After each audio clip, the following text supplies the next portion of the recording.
बच्चों, इस वीडियो में हम लोग कार्बोक्सिलिक अम्लों के बनाने की विधियों का अध्ययन करेंगे। पिछले वीडियो में कुछ अभिक्रियाओं का अध्ययन किया गया था। तो आगे है from di carboxylic acids, from di carboxylic acids. ऐसे डाई कार्बोक्सिलिक अम्ल जिसमें दोनों कार्बोक्सिलिक ग्रुप एक ही कार्बन से जुड़े होते हैं, उनको गर्म करने पर उनका डीकार्बोक्सिलेशन होता है। उसमें से कार्बन डाइऑक्साइड निकल जाती है और कार्बन डाइऑक्साइड निकलने से वो मोनोकार्बोक्सिलिक अम्लों में बदल जाते हैं।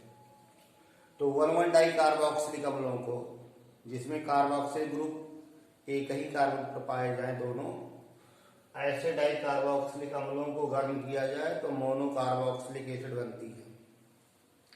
जैसे मैलोनिक एसिड है, मैलोनिक एसिड CH2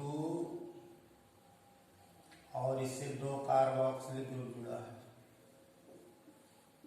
ये मैलोनिक एसिड का सूत्र है, मैलोनिक एसिड। अब मैलोनिक एसिड इसको गर्म किया जाए, 1,1 डाई कार्बोक्सिलिक एसिड है, हीट करेंगे तो कार्बन डाइऑक्साइड निकल जाएगा, तो ये इसमें जुड़ेगा, हो जाएगा CH3 COOH plus CO2। Malonic acid से एसिटिक एसिड बनेगा। तो डाई कार्बोक्सिलिक अम्लों में अगर दोनों कार्बोक्सिलिक ग्रुप एक ही कार्बन पर पाए जा रहे हैं तो गर्म करने पर उसका डीकार्बोक्सिलेशन हो जाता है। डीकार्बोक्सिलेशन का तात्पर्य कार्बन डाइऑक्साइड उसमें से निकल जाती है और कार्बन डाइऑक्साइड के निकलने से मोनोकार्बोक्सिलिक अम्ल बनते हैं। ऐसे अगली विधि है by hydrolysis of esters, by hydrolysis of esters. एस्टरों के जल अपघटन द्वारा, एस्टरों का जल अपघटन करा दिया जाए तो कार्बोक्सिलिक अम्ल और एल्कोहल बनेंगे। तो एस्टर है RC डबल बॉन्ड OR', ये एस्टर है। एस्टरों का अम्लीय जल अपघटन किया जाए, अम्ल की उपस्थिति में जल अपघटन किया जाए, जैसे सल्फ्यूरिक अम्ल ले लिया जाए, ये उत्प्रेरक का कार्य करता है और डिहाइड्रेटिंग एजेंट भी है। तो यहाँ हाइड्रोलिसिस में ये उत्प्रेरित करता है रिएक्शन को, यहां से बांड टूटेगा एस्टर का, तो एस्टर कार्बोक्सिलिक अम्ल में बदल जाएंगे और साथ में अल्कोहल बनेगी। ये मोनोकार्बोक्सिलिक एसिड बन गया, मोनोकार्बोक्सिलिक एसिड। एस्टरों का जल अपघटन करेंगे तो कार्बोक्सिलिक एसिड बनेगा। जैसे ऑयल फैट्स में है, ऑयल फैट्स ग्लिसराइड्स होते हैं, ट्राई एस्टर होते हैं, ग्लिसरॉल के ट्राई एस्टर हैं। तो ऑयल फैट्स का हाइड्रोलिसिस करते हैं तो ग्लिसरॉल अलग होती है, फैटी एसिड अलग होते हैं। तो एस्टरों का जल अपघटन कर दिया जाए तो कार्बोक्सिलिक एसिड बन जाएगी। जैसे एथिल एसीटेट लिया जाए, CH3COOC2H5, एथिल एसीटेट है। एथिल एसीटेट का हाइड्रोलिसिस किया जाए, जल अपघटन किया जाए तो एथिल एसीटेट के जल अपघटन से एसिटिक अम्ल बनेगा और एथिल अल्कोहल बनेगी। एसिटिक एसिड और एथिल अल्कोहल। तो इस तरह किसी एस्टर का जल अपघटन करके कार्बोक्सिलिक एसिड प्राप्त किया जा सकता है।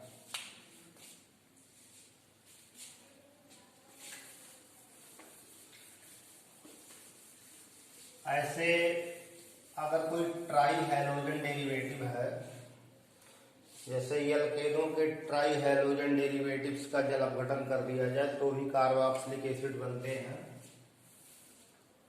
By hydrolysis of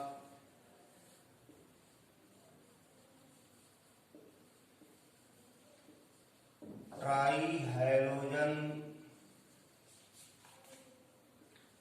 derivatives of alkanes.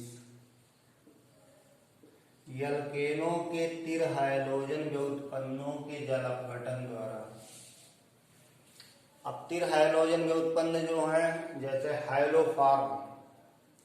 Haloform का जल अपघटन कर दिया जाए, जल अपघटन क्षारीय जल अपघटन किया जाए, फिर अम्लीकरण किया जाए तो कार्बोक्सिलिक अम्ल बनेगा।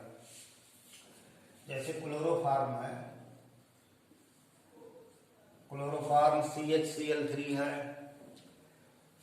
कास्टिक पोटास से अभिक्रिया कराया जाए,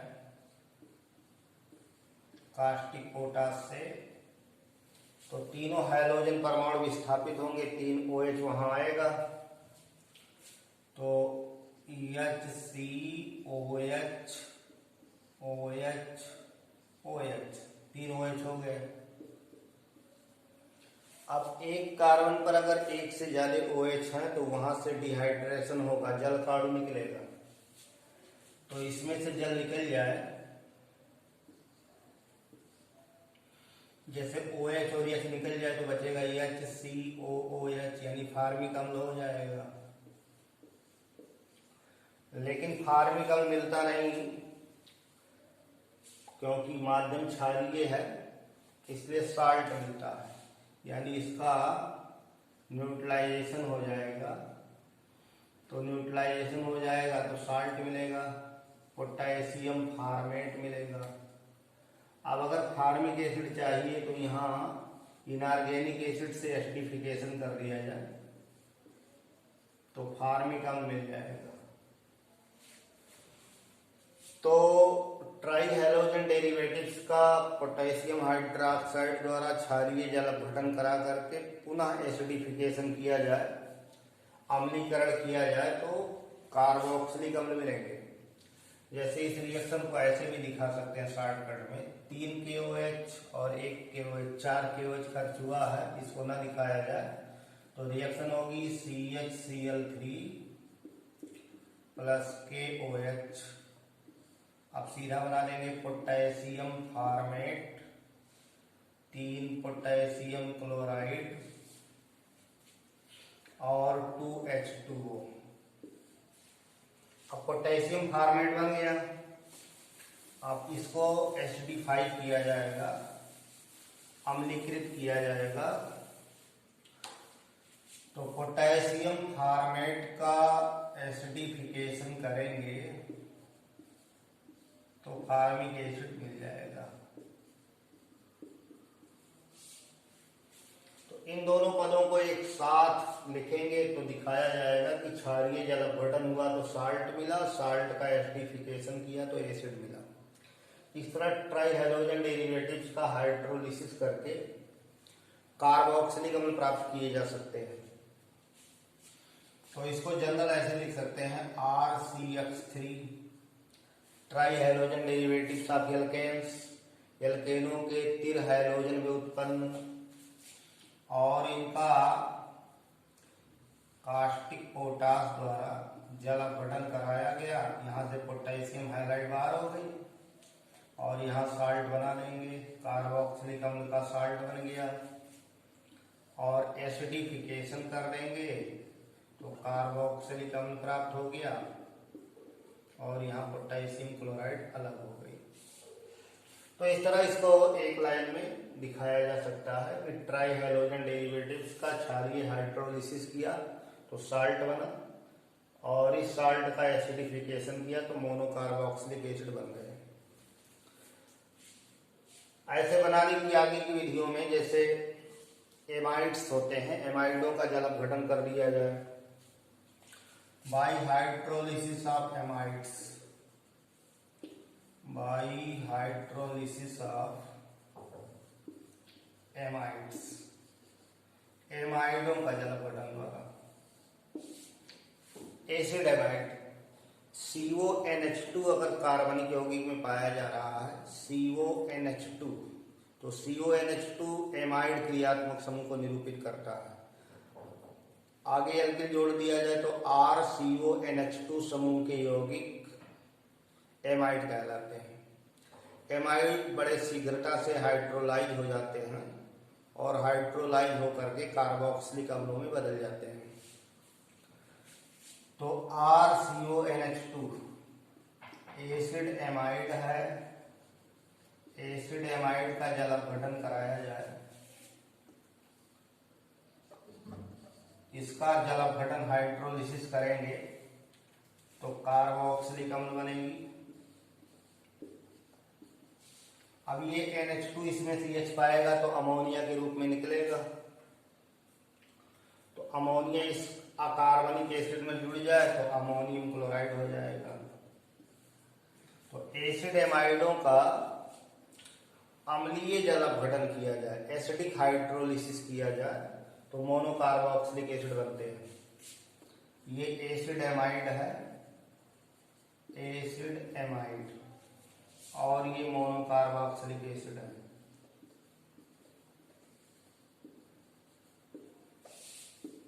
जैसे एसिटेमाइड ले लिया जाए, एसिटेमाइड का हाइड्रोलिसिस करो तो एसिटेमाइड में 2 कार्बन है और 2 कार्बन का कार्बोक्सिलिक एसिड मिल जाएगा CH3CONH2।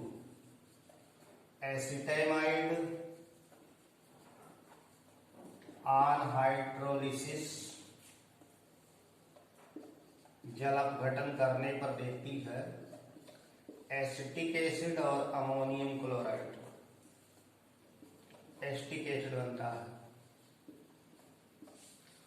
तो इस तरह से एसिड एमाइडों का हाइड्रोलिसिस कर दिया जाए, जल अपघटन कर दिया जाए तो कार्बोक्सिलिक एसिड बन जाएंगे।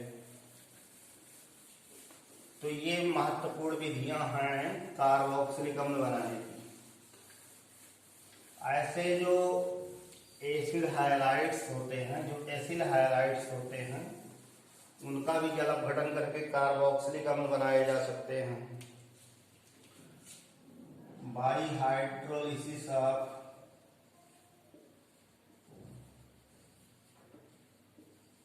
एसिड हाइलाइट्स,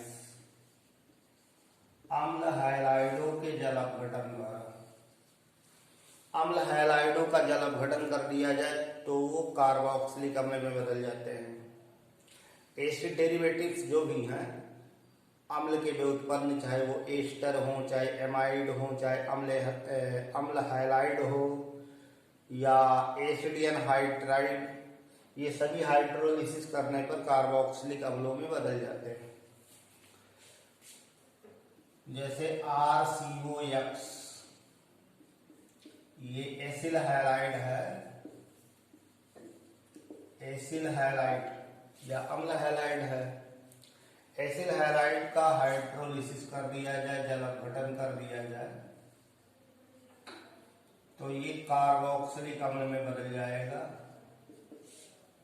और ये हाइलाइड यहां से जो निकलेगा वो हाइड्रोजन के साथ हाइड्रोजन हाइलाइड बना देगा। तो इस तरह कार्बोक्सिलिक अम्ल बनेगी, मोनोकार्बोक्सिलिक एसिड बनेगा। अब ऐसे यहाँ एसिटिल क्लोराइड ले लिया जाए CH3COCl, एसिटिल क्लोराइड ले लिया जाए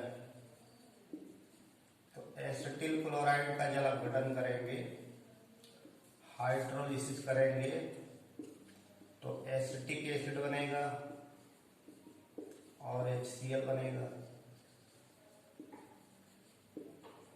तो अम्ल हाइलाइडों को हाइड्रोलाइज करके, अम्ल हाइलाइडों को जल अपघटित करके कार्बोक्सिलिक अम्लों में बदला जा सकता है। तो इस तरह रासायनिक अभिक्रियाओं को ध्यान में रखेंगे तो कन्वर्जन भी बड़े आसानी से हो जाएगा और बार्ट-हाइपन स्वयं भी हो जाएगा।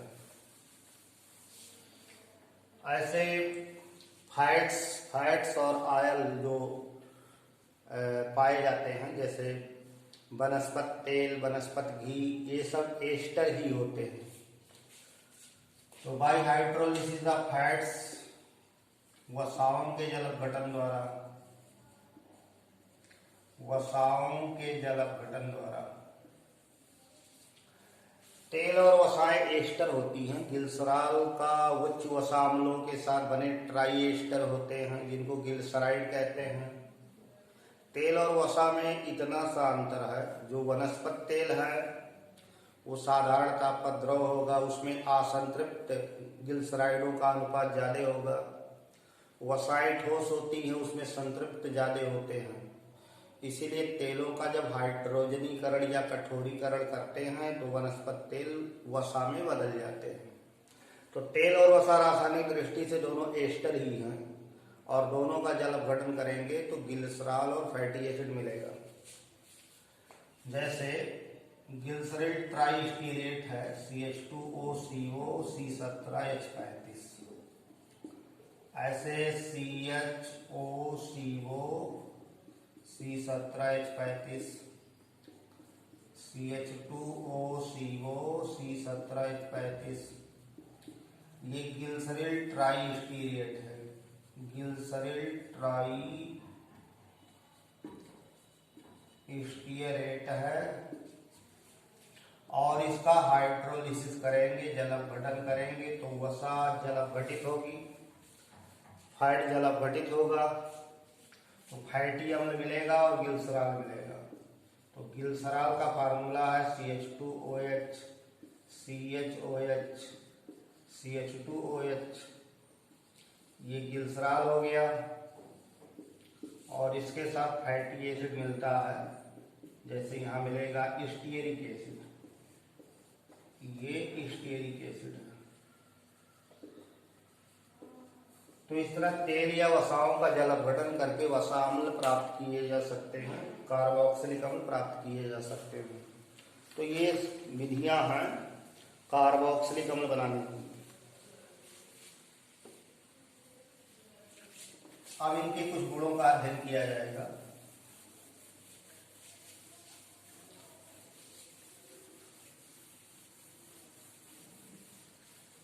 तो कार्बोक्सिलिक अम्ल अम्लीय होते हैं, यानी कार्बोक्सिलिक ग्रुप में जो H पाया जाता है वो प्रोटॉन के रूप में निकल जाता है, तो उसमें एसिडिक कैरेक्टर आता है।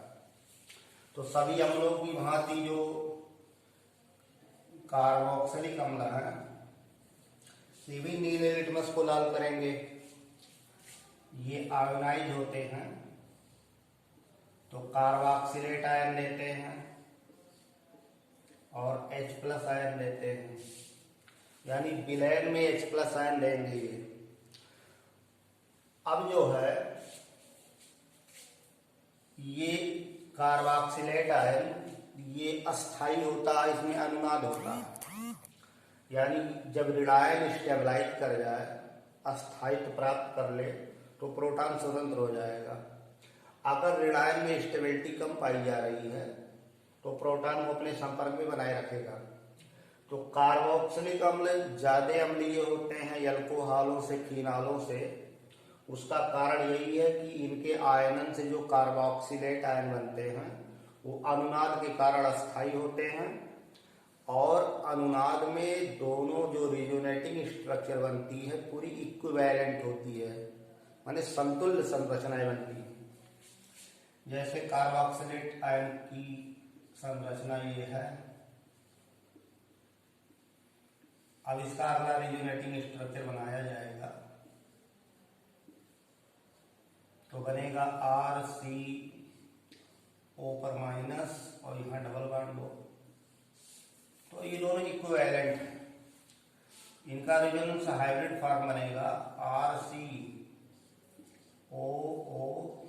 और यहाँ दिखाया जा सकता है कि ये जो पाई इलेक्ट्रॉन है दोनों पर समान रूप से वितरित है और एक जो ऋणावेश है आधा इस पर है आधा इस पर है। तो जब चार्ज समान प्रकार से वितरित हो गया दोनों पर तो स्टेबिलिटी बहुत ज्यादा हो जाती है और कोई अम्ल कितना अम्लीय है या उसका एसिडिक स्ट्रेंथ डिफाइन करने में अनुनादी संरचनाओं का बहुत ही महत्व है। जैसे फिनाल भी अम्लीय होते हैं, फिनाल में भी फिनॉक्साइड जो बनता है उसमें अनुनाद होता है और बहुत सारी अनुनादी संरचनाएं बनती हैं, रिजोनेटिंग स्ट्रक्चर्स बनती हैं, लेकिन उसमें सभी इक्विवेलेंट नहीं होती। इक्विवेलेंट रिजोनेटिंग स्ट्रक्चर्स बहुत स्टेबल होती हैं, यानी कार्बोक्सिलेट आयन फिनॉक्साइड आयन से बहुत ज़्यादा स्टेबल होते हैं। कार्बोक्सिलेट आयन फिनॉक्साइड आयन से बहुत ज़्यादा स्टेबल होते हैं, इसीलिए इनका प्रोटॉन विलयन में स्वतंत्र होता है और ये एसिडिक प्रॉपर्टी शो करते हैं। तो कार्बोक्सिलिक अम्ल अम्लीय होते हैं। अब अलग अलग कार्बोक्सिलिक अम्लों का स्ट्रेंथ अलग अलग होगा, वो डिपेंड करेगा कि कौन सा ग्रुप उससे जुड़ा है। एल्किल ग्रुप जुड़ा है, मतलब electron donate group plus I effect लग रहा है कि minus I effect. Plus I effect वाले जितने ज़्यादा बड़े होते हैं एसिड स्ट्रेंथ कम हो जाती है, यानी इलेक्ट्रॉन डोनेटिंग ग्रुप अम्ल की अम्लीय प्रबलता को घटा देते हैं और इलेक्ट्रॉन विथड्रा करने वाले, इलेक्ट्रॉन खींचने वाले बढ़ा देते हैं। तो एल्किल ग्रुप प्रबल होगा तो एसिड स्ट्रेंथ कम होगी, आयनन कम हो जाएगा, और जितने माइनस आई इफेक्ट वाले लगेंगे, इलेक्ट्रॉन खिंचाव होगा, उतने आयनन ज़्यादा होगा। अब फार्मिक एसिड एसिटिक एसिड में ले लीजिए तो फार्मिक अम्ल ज़्यादा अम्लीय है, उसका आयनन स्थिरांक अधिक मिलता है, और एसिटिक अम्ल का आयनन स्थिरांक कम मिलता है। उसमें कारण केवल प्लस आई इफेक्ट बनेगा। मेथिल का जो प्लस आई इफेक्ट है वो इलेक्ट्रॉन डोनेट करके एसिटिक एसिड को कम आयनित करता है, इसीलिए वो वीक है इन कंपेरिजन फार्मिक एसिड। तो हम लोग इस वीडियो में बनाने की विधियाँ और कुछ एसिड स्ट्रेंथ का अध्ययन किए, शेष अगले वीडियो में अध्ययन किया जाएगा। धन्यवाद।